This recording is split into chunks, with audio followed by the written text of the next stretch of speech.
নরসিংদীর মনোহরদীতে ব্যাঙের ছাতার মতো গড়ে উঠেছে অর্ধশত অবৈধ ইট ভাটা।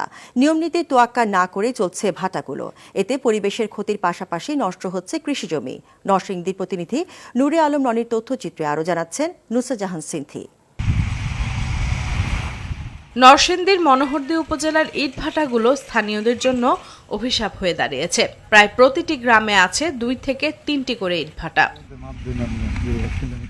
সবচেয়ে বেশি ইটভাটা আছে বড়চাপা ইউনিয়নে, যেখানে 1 কিলোমিটার পরপরই একটি করে ভাটা।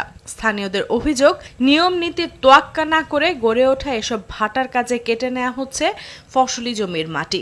অনেক কিছু সমস্যা হয়, রাস্তাঘাটে ভাঙ্গা হয়, মনে করুন ধুলাবালু হয়, এমনি চলাফেরা কষ্ট হয়, জমিতেও নষ্ট হয়, এইটাই আর কি। অনেকই ভাড়াতে উন্নত কি প্রশাসন কি কিছু দিলে শেষ, প্রশাসনের কাম হইতে আইব আর যাইব।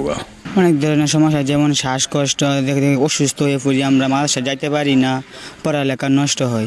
মাটি কাটতেছে, আস্তে আস্তে মাটি পড়তেছে, যেমন ধুলাবালি হয়। ধুলাবালু তো ক্ষতি, স্কুল কলেজ মাদ্রাসা এগুলো ক্ষতিতে হয়।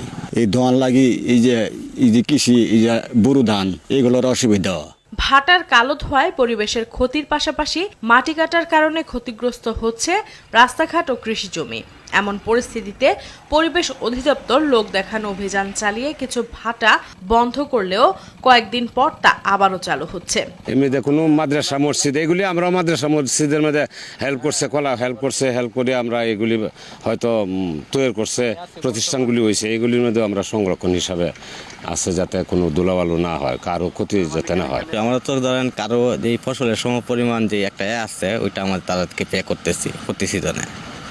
আর আমাদের যে সময় পরিবেশের প্রথম অবস্থায় যে সময় করি, এই সময় সব পতিত জমি ছিল এগুলো, ওই সময় কিন্তু এই ফসল করতো না এবং এই কলার বাগান ছিল। তবে অবৈধ ভাটা বন্ধে জোরালো পদক্ষেপ নেওয়ার দাবি করেন উপজেলা নির্বাহী কর্মকর্তা। মনোহরদী উপজেলা প্রশাসনের পক্ষ থেকে ইতিমধ্যেই আমরা 2টি অভিযান পরিচালনা করেছি ইটভাটার উপরে, এবং হচ্ছে যে প্রত্যেকটি ইটভাটাতেই যে পরিবেশের যে ছাড়পত্র সহ যে বিষয়গুলো এগুলোকে মেনটেন করা দরকার, সেই বিষয়গুলোকে আমরা নজরদারি করছি। এবং এটি ছাড়াও আমাদের রেসিডেন্ট অফিসের মাধ্যমে প্রত্যেকটি ইউনিয়ন ভূমি সহকারী কর্মকর্তার মাধ্যমে প্রত্যেকটি ইটভাটার উপরে তথ্য নিয়ে আমরা এই বিষয়ে অভিযান খুব শীঘ্রই আরও জোরদারভাবে এটার ব্যাপারে অভিযান পরিচালনা করব। কোনো ধরনের অবৈধ কোনো ইটভাটা মনোহরদী উপজেলায় যাতে থাকতে না পারে, এবং এটার বিষয়ে আইনানুগ ব্যবস্থা গ্রহণ করতে যে পদক্ষেপ নেওয়া দরকার আমরা শীঘ্রই সেটা হচ্ছে যে ব্যবস্থা নেব আর কি। কৃষিজমি রক্ষার পাশাপাশি পরিবেশের জন্য ক্ষতিকারক এসব অবৈধ ইটভাটা বন্ধে সরকারের কঠোর পদক্ষেপ চান স্থানীয়রা। নুসরাত জাহান সিনথি, RTV।